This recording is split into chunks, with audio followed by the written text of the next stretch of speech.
दोस्तों, मैं सत्यपाल सिंह बलौदा आज आपके सामने नेक्स्ट टॉपिक लेके आया हूँ। जो अपन खाद उर्वरक पढ़ रहे थे उसी में नेक्स्ट अपना जो यूनिट है वो है सांद्रित कार्बनिक खाद। खाद उर्वरक में जो अपन ने खाद पढ़ा, खाद की परिभाषा पढ़ी, खाद कितने प्रकार का होता है, जिसमें दो प्रकार जो पढ़े थे अपन ने, जिसमें सबसे पहले नंबर 1 पढ़ा था स्थूल कार्बनिक खाद और नंबर 2 पढ़ रहे हैं अपन सांद्रित कार्बनिक खाद। इससे पहले जो स्थूल कार्बनिक खाद पढ़ा, इसमें सबसे पहले अपन ने गोबर की खाद पढ़ा, जिसमें मैं बता दूं कि गोबर की खाद में अपन ने जो इम्पोर्टेंट बात की वो एनपीके की कि गोबर की खाद में जो नाइट्रोजन, फास्फोरस, पोटेशियम होता है वो कितना होता है। तो गोबर की खाद में जो एनपीके है वो कितना है, 0.50, 0.25 और 0.50% एनपीके है।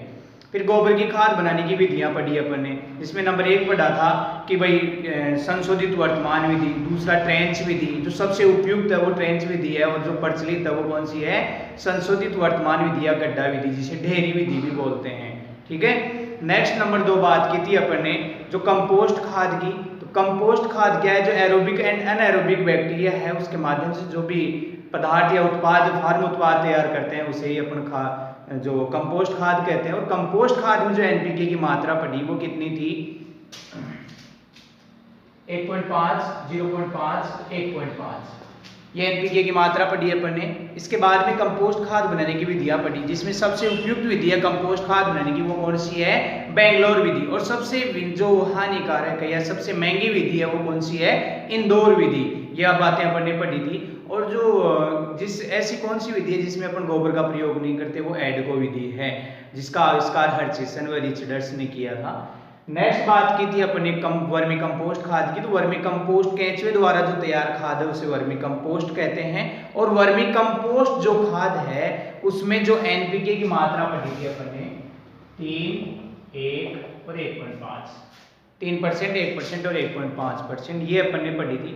इसके बाद में जो केंचुए की स्पीसीज पढ़ी थी, एपिजिक, इंडोजिक और डायोजिक। जो सबसे उपयुक्त, जो सबसे अच्छी प्रजाति है वो एपिजिक केंचुआ है। एपिजिक केंचुए में भी अलग अलग प्रजाति है, जैसे आइसिनिया फोएटिडा। तो आइसिनिया फोएटिडा अपने राजस्थान के लिए उपयुक्त है और भारत के लिए यूड्रिलियस यूजिनी उपयुक्त है। अब जो एपिजिक केंचुआ है इसकी जो मूल विशेषता है वो है कि 1 मीटर गहराई तक जाता है, उस समूह में रहता है, 90% अपशिष्ट पदार्थ खाता है और 10% मिट्टी खाता है। तो ये जनरली अपन ने बातें की थी। फिर इसके बाद में हरी खाद के बारे में मनन किया था। तो हरी खाद में जो सबसे उपयुक्त है वो सनई है, उसके बाद में ढेंचा है। नेक्स्ट बात कर रहे हैं हरी खाद के अलावा जो मानव मल है, जिसे अपन नाइट सॉइल भी कहते हैं, मुर्गी की मीट है, भेड़ बकरियों की जो मीट है, जो भी खाद है, इन सब के बारे में अध्ययन किया था अपन ने स्थूल कार्बनिक खाद में। स्थूल कार्बनिक खाद में कार्बनिक पदार्थ की मात्रा ज्यादा और पोषक तत्वों की मात्रा कम होती है। आज दोस्तों अपन नेक्स्ट बात करेंगे सांद्रित कार्बनिक खाद की। तो सांद्रित कार्बनिक जो खाद है क्या है, किसे कहते हैं सांद्रित कार्बनिक खाद। तो दोस्तों मैं बता देता हूं सांद्रित कार्बनिक खाद किसे कहते हैं, जिसमें पोषक तत्वों की मात्रा अधिक व कार्बनिक पदार्थ की मात्रा कम होती है, उसे सांद्रित कार्बनिक खाद कहते हैं, कंसंट्रेट ऑर्गेनिक मैन्योर कहते हैं। जिसमें अपन अलग अलग बातें पढ़ेंगे, जैसे एग्जाम्पल सबसे पहले बात करें कि खलियों की खाद। जो खलियों की खाद है वो भी यहाँ 2 प्रकार की है, जिसमें खाद्य खली, एडेबल जो ऑयल कैक एक होता है, अखाद्य खली जो नॉन एडेबल ऑयल कैक है। तो मैं सबसे पहले आपको बताने जा रहा हूं खलियों की खाद। एडेबल ऑयल केक, जो सबसे पहले खाद्य खलियों की बात करेंगे, एडेबल ऑयल केक, जिसमें खाद्य खलियों में दोस्तों उदाहरण भी पूछ सकते हैं कि निम्न में से खाद्य खलियों का उदाहरण है। तो जिसमें सरसों की खली, मूंगफली की खली, तारामीरा की खली, बिनोला जो कपास कॉटन होता है, बिनोला की खली, तिल की खली, अलसी की खली, ये सब खाद्य खलियों के अंतर्गत आता है।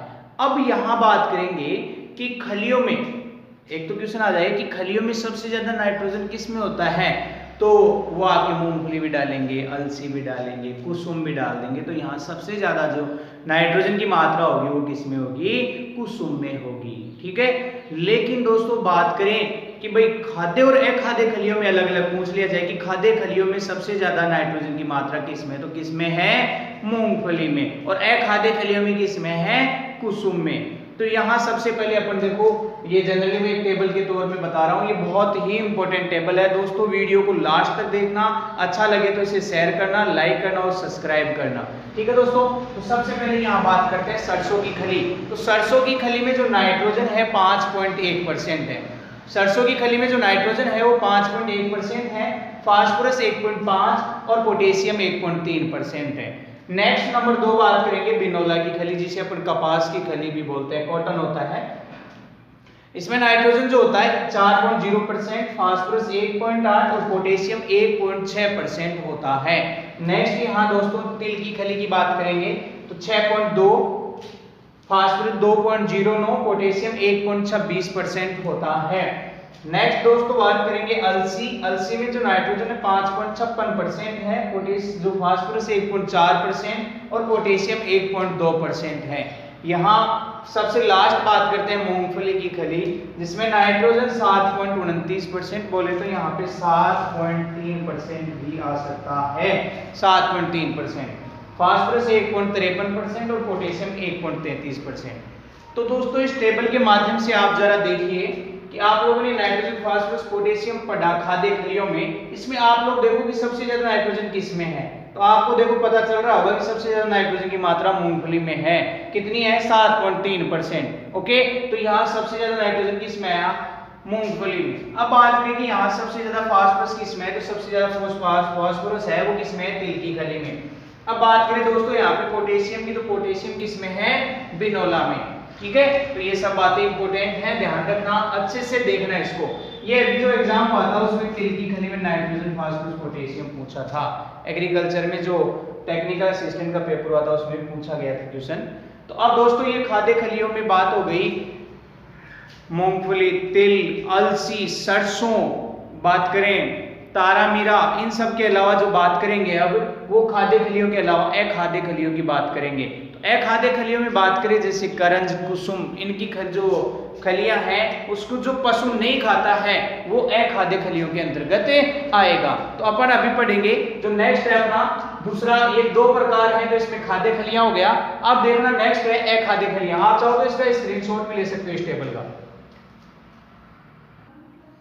हाँ तो दोस्तों अभी जो अपन बात कर रहे थे जिसमें नंबर 1 पढ़ा अपन ने खाद्य खलियां, अब नंबर 2 पढ़ रहे हैं अखाद्य खलियां, जिसमें नॉन एडेबल ऑयल केक। अब यहाँ बात करेंगे नॉन एडेबल ऑयल केक में, जैसे महुआ, करंज, कुसुम, अरंडी और नीम। क्या इनकी खलियां अपन पशुओं को खिलाते हैं? नहीं। ठीक है, तो ये थोड़ा सा ध्यान रखना, उदाहरण भी पूछ लेते हैं। नेक्स्ट यहाँ बात करेंगे, इसमें नंबर 1 है महुआ की खली। तो महुआ की जो खली है उसमें नाइट्रोजन की मात्रा 2.5% है, फास्फोरस की 0.80% है और पोटेशियम की 1.85% है। नेक्स्ट नंबर 2 बात करेंगे करंज की खली, जिसमें नाइट्रोजन 3.97%, फास्फोरस 0.94% और पोटेशियम 1.27% है। नेक्स्ट दोस्तों कुसुम की खली में 7.9% नाइट्रोजन, फास्फोरस 1.44 और पोटेशियम 1.23% है। नेक्स्ट यहाँ पे अरंडी की खली में 4.37% नाइट्रोजन, 1.85% फास्फोरस और पोटेशियम 1.39%। यहाँ पे नेक्स्ट बात करेंगे नीम की खली में 5.2, फास्फोरस 1.0, पोटेशियम 1.5। तो दोस्तों ये आपके सामने अखाद्य खली है, इसमें आप लोग टेबल में देखो कि नाइट्रोजन सबसे ज्यादा किसमें है, तो आपको नजर आ रहा होगा कि कुसुम की खली में सबसे ज्यादा नाइट्रोजन की मात्रा होती है। तो ये इंपॉर्टेंट क्वेश्चन है, ध्यान रखना। फिर नेक्स्ट यहाँ बात करेंगे कि कौन सी खली में, अखाद्य खलियों में कौन सी खली में सबसे ज्यादा फास्फोरस की मात्रा है, तो किसमें है? वो है फास्फोरस की मात्रा अरंडी में। और पोटेशियम किसमें होता है? वो किसमें होगा? महुआ की खली में। किसमें होगा? महुआ की खली में सबसे ज्यादा पोटेशियम की मात्रा होती है। ये बहुत इंपॉर्टेंट क्वेश्चन है। तो दोस्तों यहाँ पे खाद्य और अखाद्य खलियों में, जो खाद्य खलियों की बात करेंगे तो नाइट्रोजन मूंगफली में और अखाद्य खलियों में कुसुम में होता है। और सिंपल सी बात करें कि खलियों में सबसे ज्यादा नाइट्रोजन की मात्रा किसमें होती है, तो वो किसमें होगी? कुसुम की खली में, याद रखना। अब इसके बाद में अपन नेक्स्ट बात करते हैं, वो जैसे गवानों की खाद, जो मर्द समुद्री जीव होते हैं गवाने, उनकी खाद में नाइट्रोजन, फास्फोरस, पोटेशियम की मात्रा कितनी होती है।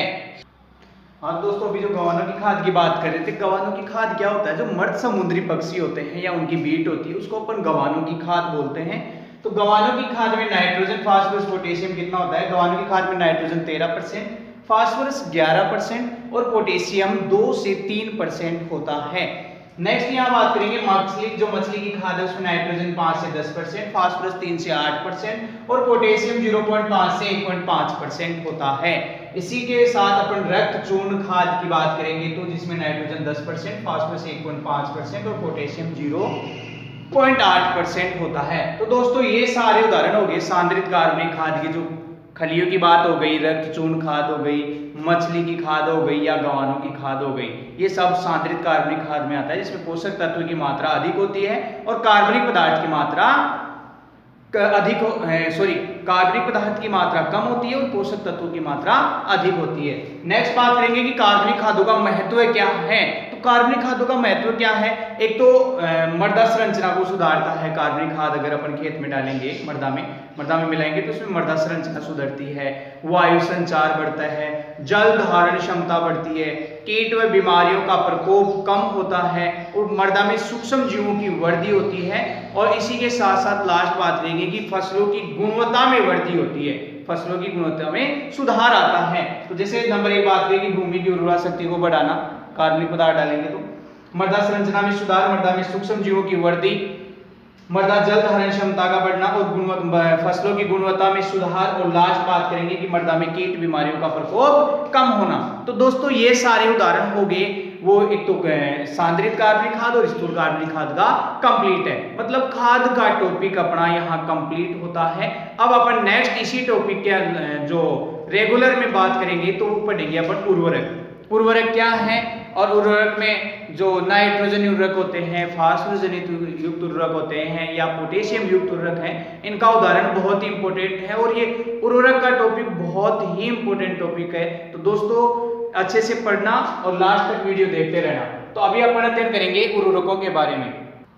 हाँ तो दोस्तों अपन उर्वरक की बात कर रहे थे खाद की बात में। तो उर्वरक क्या होता है? उर्वरक वे अकार्बनिक पदार्थ होते हैं, उर्वरक वे अकार्बनिक पदार्थ होते हैं जो कल कारखानों में तैयार किए जाते हैं और जिनमें पोषक तत्वों की मात्रा अधिक पाई जाती है। तो ये हो गया उर्वरक की परिभाषा। अब उर्वरक में जो सबसे पहले बात करेंगे, उर्वरकों के वर्गीकरण में जो नाइट्रोजन युक्त उर्वरक होते हैं, एक तो नाइट्रोजन उर्वरक होंगे, एक फास्फोरस युक्त उर्वरक होंगे और एक पोटेशियम युक्त उर्वरक होंगे। अब नाइट्रोजनी जो उर्वरक है इसमें अपन अलग अलग क्लासिफिकेशन पढ़ेंगे। जो नाइट्रोजनी जो युक्त उर्वरक है, नाइट्रोजनी उर्वरक, उसमें सबसे पहले है नाइट्रेट युक्त उर्वरक, दूसरा आएगा अमोनियम युक्त उर्वरक, तीसरा आएगा नाइट्रेट व अमोनियम युक्त उर्वरक और चौथा आएगा एमाइड युक्त उर्वरक। तो इन सब के बारे में अलग अलग अध्ययन करेंगे। तो सबसे पहले बात करेंगे नाइट्रोजनी उर्वरक। तो दोस्तों मैं पहले आपको सबसे पहले बता देता हूं, नाइट्रोजनी जो उर्वरक होते हैं मृदा में सबसे अधिक गतिशील होते हैं। नाइट्रोजनी उर्वरक मृदा में अधिक गतिशील होते हैं और इसमें जो लीचिंग क्रिया होती है, निक्षालन क्रिया, इस लीचिंग क्रिया के द्वारा इसमें हानि सर्वाधिक होती है।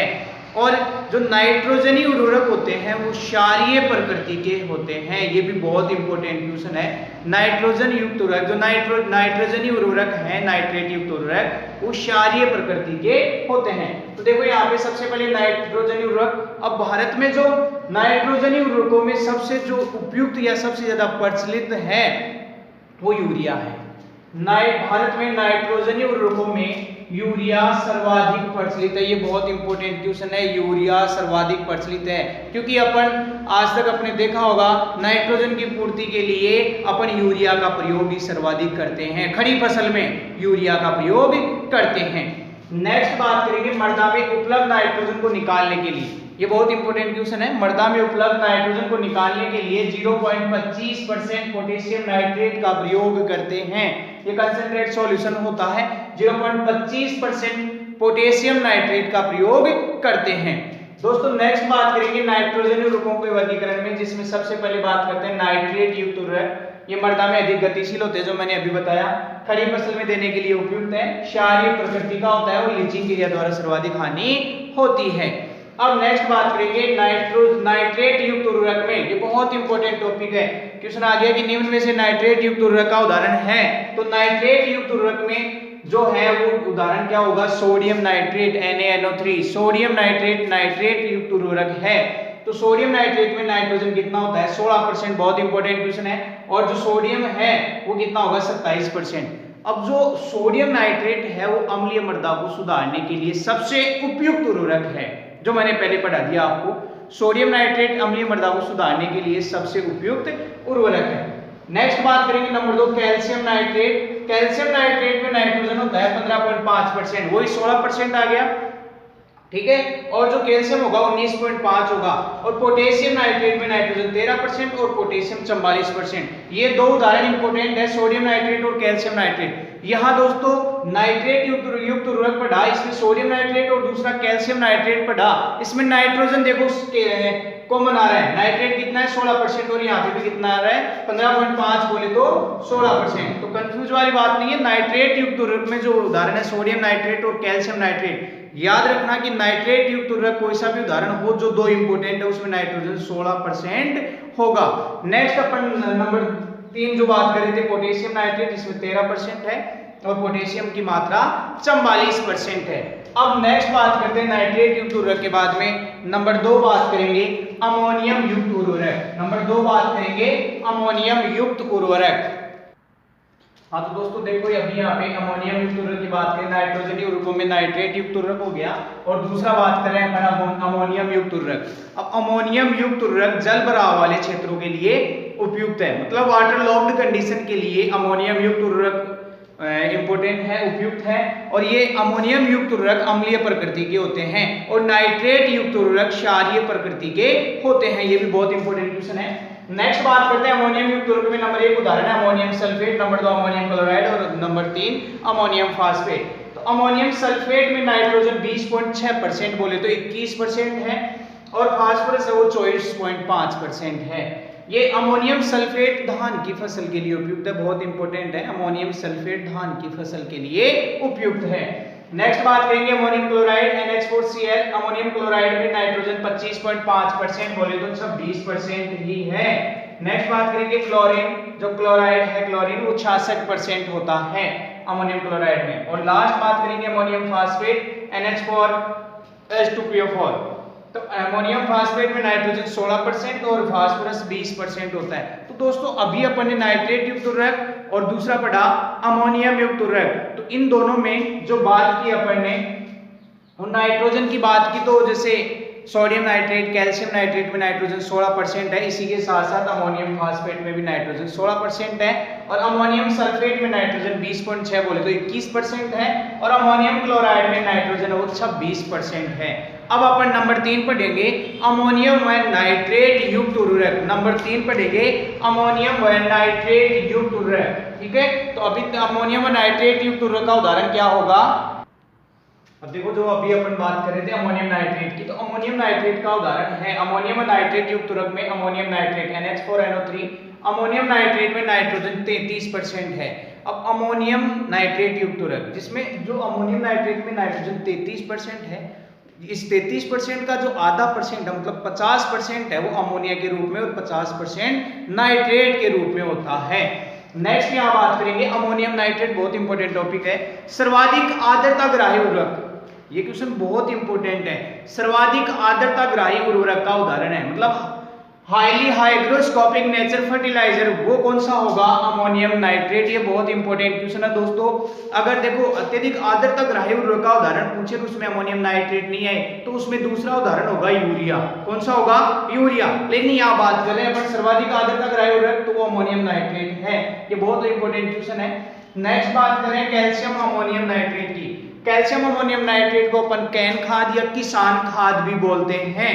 कैल्शियम अमोनियम नाइट्रेट को कैन खाद या किसान खाद भी कहते हैं। अब किसान खाद क्यों कहते हैं, क्योंकि कैल्शियम अमोनियम नाइट्रेट ये मृदा में ना तो अम्लीय प्रभाव दर्शाता है ना ही क्षारीय प्रभाव।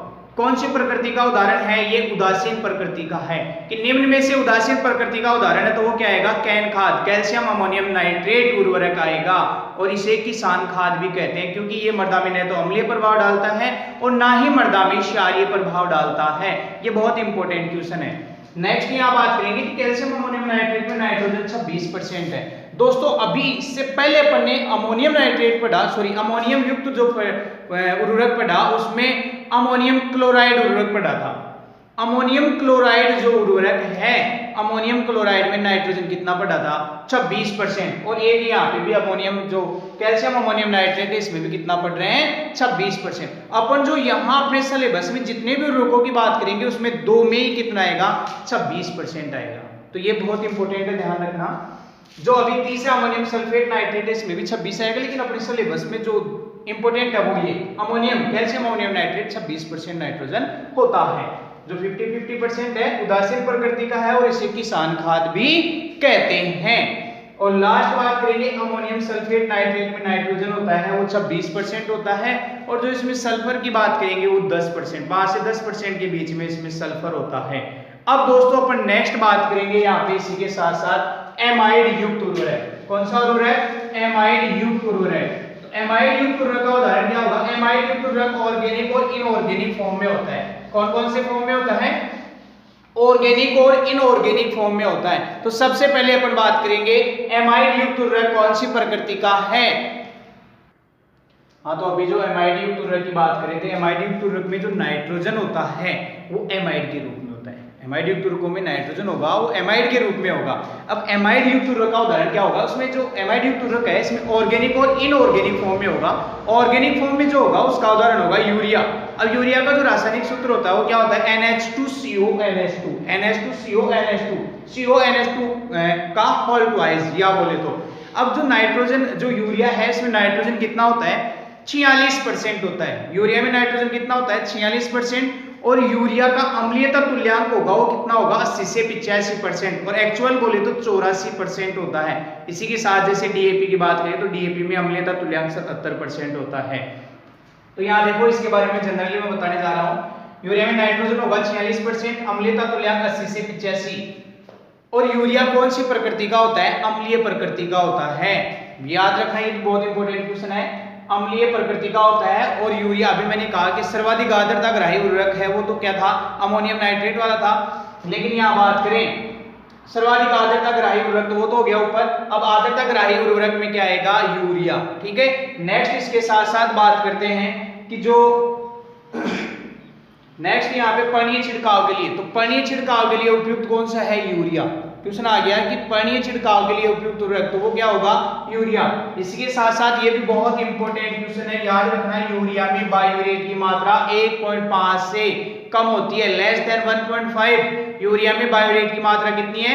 1.5 से कम। नेक्स्ट बात करेंगे कि भारत में जो नाइट्रोजन की पूर्ति के लिए सर्वाधिक जो प्रचलित उर्वरक है वो कौन सा है? यूरिया। ये बहुत इंपॉर्टेंट लाइनें हैं यूरिया के बारे में। नेक्स्ट बात करेंगे इनऑर्गेनिक फॉर्म में जो कैल्शियम साइनेमाइड, कैल्शियम साइनेमाइड में नाइट्रोजन कितना होगा? 21% होगा। कैल्शियम साइनेमाइड में नाइट्रोजन कितना होगा? 21% होगा।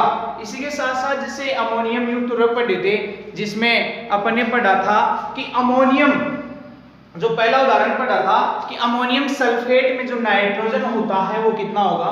तो अमोनियम सल्फेट में नाइट्रोजन कितना था? 21%। और यहाँ पे कैल्शियम साइनेमाइड में भी कितना आ रहा है? 21%। तो दोस्तों ये उर्वरकों के टॉपिक में अभी इंपॉर्टेंट बातें हैं। ये नाइट्रोजन, फास्फोरस, ये जो भी है कैल्शियम सल्फेट, ये मात्रा ये बहुत इंपॉर्टेंट है। इसी के साथ साथ अपन लास्ट बात करेंगे, जो लास्ट है निर्जलीय अमोनिया, नाइट्रोजनी विलयन उर्वरक। नाइट्रोजनी विलयन उर्वरक का उदाहरण है। तो नाइट्रोजनी जो विलयन उर्वरक है ये बहुत इंपॉर्टेंट है। क्वेश्चन आ गया कि सर्वाधिक नाइट्रोजन किस में पाया जाता है? तो सर्वाधिक नाइट्रोजन है एनहाइड्रस अमोनिया में। नाइट्रोजनी विलयन उर्वरक, इसका उदाहरण क्या होगा? इसका उदाहरण क्या है? इसका उदाहरण होगा वो एनहाइड्रस अमोनिया, एनहाइड्रस अमोनिया या बोले तो निर्जलीय, एनहाइड्रस अमोनिया या निर्जलीय अमोनिया। एनहाइड्रस या निर्जलीय अमोनिया, इसमें नाइट्रोजन कितना होता है? ये बहुत इंपॉर्टेंट क्वेश्चन है। या क्वेश्चन ऐसे आ गया कि सर्वाधिक नाइट्रोजन किस में पाया जाता है? तो एनहाइड्रस या निर्जलीय अमोनिया में नाइट्रोजन कितना होता है? तो नाइट्रोजन होता है इसमें 82%। दोस्तों आप लोगों ने इतनी देर उर्वरक का टॉपिक पूरा पढ़ लिया, ये लास्ट है इसमें नाइट्रोजनी में। तो नाइट्रोजनी उर्वरकों में अपन ने अब तक पढ़ा, इसमें सबसे ज्यादा नाइट्रोजन किस में था? तो किस में आया है? एनहाइड्रस अमोनिया या निर्जलीय अमोनिया में। तो नाइट्रोजन कितना है? 82%। इससे पहले जो पढ़ा यूरिया में तो वो कितना है? 46%। ठीक है, इसी के साथ साथ जैसे कैल्शियम अमोनियम नाइट्रेट है, इसमें कितना है 26% है। तो दोस्तों ये अपना आज का टॉपिक जो है, इस वीडियो का टॉपिक वो है नाइट्रोजनी उर्वरक। तो नाइट्रोजनी उर्वरकों में अपने नाइट्रेट युक्त उर्वरक पढ़ा, अमोनियम युक्त उर्वरक पढ़ा, जो नाइट्रेट और अमोनियम युक्त दोनों उर्वरक का भी पढ़ा, 3 हो गए। चौथा एमाइड युक्त उर्वरक पढ़ा और 5वां नाइट्रोजनी विलयन उर्वरक पढ़ा। तो ये 5 यूनिट पढ़ी इसमें। इसे नेक्स्ट वीडियो में पढ़ेंगे अपन फास्फोरस युक्त उर्वरक और पोटेशियम युक्त उर्वरक। और फास्फोरस युक्त उर्वरक और नाइट्रोजन युक्त उर्वरक या पोटेशियम युक्त उर्वरक इस मृदा में, इसकी जो मृदा में कैसे ज्ञात करते हैं, इन सब के बारे में भी अध्ययन करेंगे। तो ये नाइट्रोजनी उर्वरक है, इसमें अपने नाइट्रेट युक्त उर्वरक पढ़ा, जो अमोनियम युक्त उर्वरक पढ़ा, या फिर बात करें नाइट्रेट और अमोनियम युक्त उर्वरक पढ़ा या एमाइड युक्त उर्वरक पढ़ा। इसमें जो सबसे इंपॉर्टेंट क्वेश्चन होगा वो होगा कि एक तो सर्वाधिक आर्द्रता ग्राही उर्वरक का उदाहरण है, तो वो कौन सा होगा, अमोनियम नाइट्रेट। नेक्स्ट बात करें इसके बाद में, दूसरा है यूरिया।